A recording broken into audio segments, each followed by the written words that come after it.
असफलता एक चुनौती है, इसे स्वीकार करो। क्या कमी रह गई देखो और सुधार करो। जब तक न सफल हो नींद चैन को त्यागो तुम। जब तक न सफल हो नींद चैन को त्यागो तुम। संघर्ष का मैदान छोड़कर मत भागो तुम। कुछ किए बिना ही जय जयकार नहीं होती। कोशिश करने वालों की कभी हार नहीं होती। कोशिश करने वालों की कभी हार। हेलो एवरीवन, कैसे हैं आप सभी। आशा करते हो अच्छे होंगे और मन लगा के पढ़ाई कर रहे होंगे। तो ज़िंदगी में आपको बार बार असफलता ही मिल रही है। आपके बार बार प्रयास करने पर भी आपको असफलता मिल रही है और आप सफल नहीं हो पा रहे हैं। इसी में आपका जीवन जो है ना उलझा हुआ है और जीवन का आधा हिस्सा या उससे ऊपर का कहिए सब इसी में निकल गया है और आप अभी तक कुछ नहीं कर पाए हैं। आपकी एज भी निकलती जा रही है और आप इसी में परेशान हैं। न परिवार का ध्यान रख पा रहे हैं, न अपना ध्यान रख पा रहे हैं। तो क्या किया जाए, क्या वजह हो सकती है और इसे हम कैसे समझें इन चीज़ों को और अपने जीवन में सफल हों। तो वीडियो में आगे बढ़ाऊं, उसमें कुछ आगे मैं कहूं, उससे पहले मैं आपको एक चीज़ क्लियर कर देना चाहती हूं और आप लोग भी इस चीज़ को समझ जाएंगे ना तो उतना ही जल्दी आप सफल हो सकते हैं।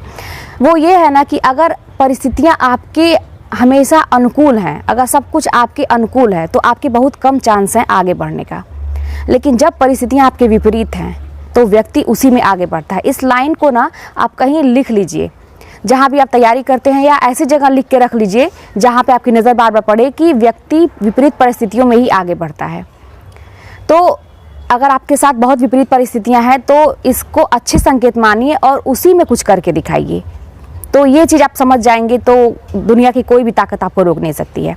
अब हम शुरू ये करते हैं आगे कि क्यों आखिर हम बार बार असफल होते हैं।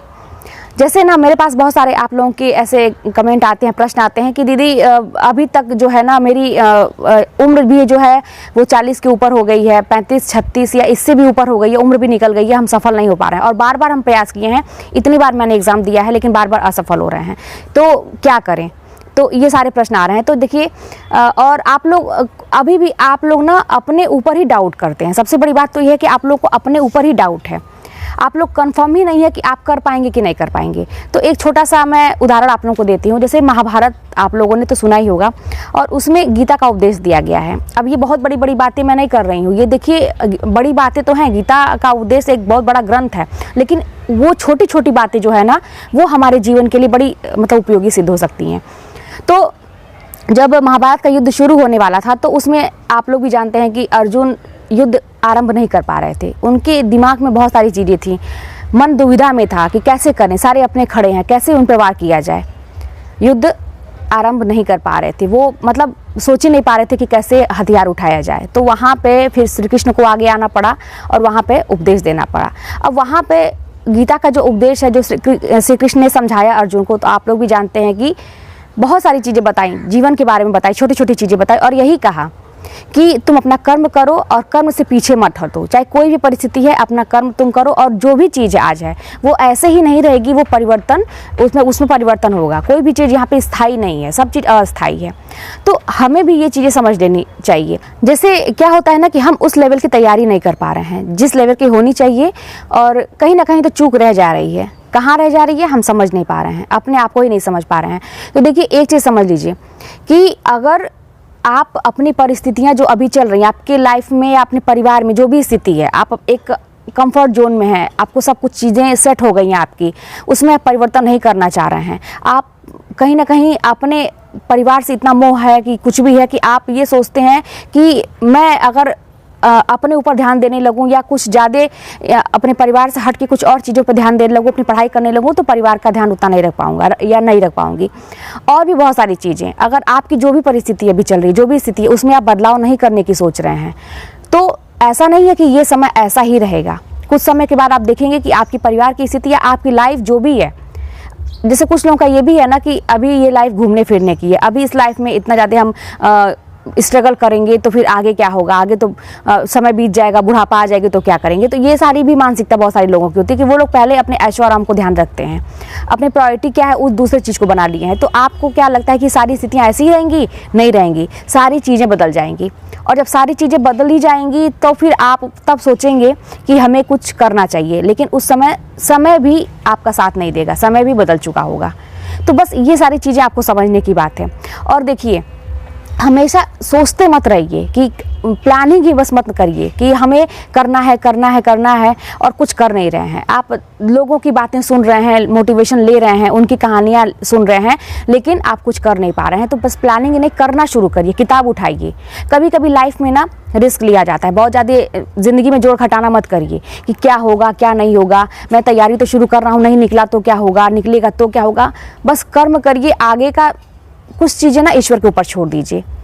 अब जैसे मैं उदाहरण बहुत सारे लोगों का बताऊं आप लोगों को, तो जैसे 3-4 लोगों का ही ले लीजिए। जैसे अब्राहम लिंकन का आपने नाम सुना होगा, आइंस्टीन का नाम सुना होगा, और राइट ब्रदर्स का नाम सुना होगा। ऐसे बहुत सारे तमाम लोग ऐसे हैं, सुधा चंद्रन का नाम सुना होगा, बछेंद्री पाल का नाम सुना होगा। बहुत सारे ऐसे लोग हैं जो कुछ करने का प्रयास किए अपनी लाइफ में, तो उन्हें पहले अपमान मिला, दुनिया ने उनका बड़ा मजाक बनाया। अगर वो कुछ बदलाव करने की कोशिश करे समाज में या अपनी ज़िंदगी में, या कुछ नया करने की सोचे, तो लोग उनका पहले खूब मजाक बनाए।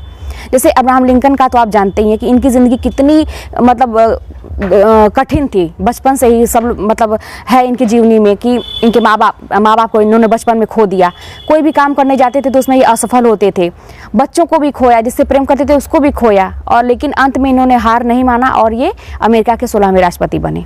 अंत मतलब इतनी एज के बाद तो उन्होंने अपने आप को साबित किया। लेकिन जब इन्होंने एक बदलाव करने का सोचा था तो पूरे समाज वाले इनका भी मजाक बनाते थे। तो यही सारी चीज़ें किसी का भी आप उठा के देखेंगे, आपने तो ये सुना ही होगा ना कि दुनिया जिसने भी बदली है, पहले उसको इनकार मिला, अपमानों का हार मिला और तानों का उपहार मिला। तो ये सारी चीज़ें हैं कि आप कभी भी कोई भी कदम उठाएंगे ना, कुछ लोग आप पे हंसी उड़ा सकते हैं, कह सकते हैं कि तुम्हारी इतनी एज हो गई है, अब चल रहे हो तैयारी करने। तो फिर अगर दुनिया की बातों पे आप ध्यान देंगे तो फिर आप लाइफ में कुछ नहीं कर पाएंगे।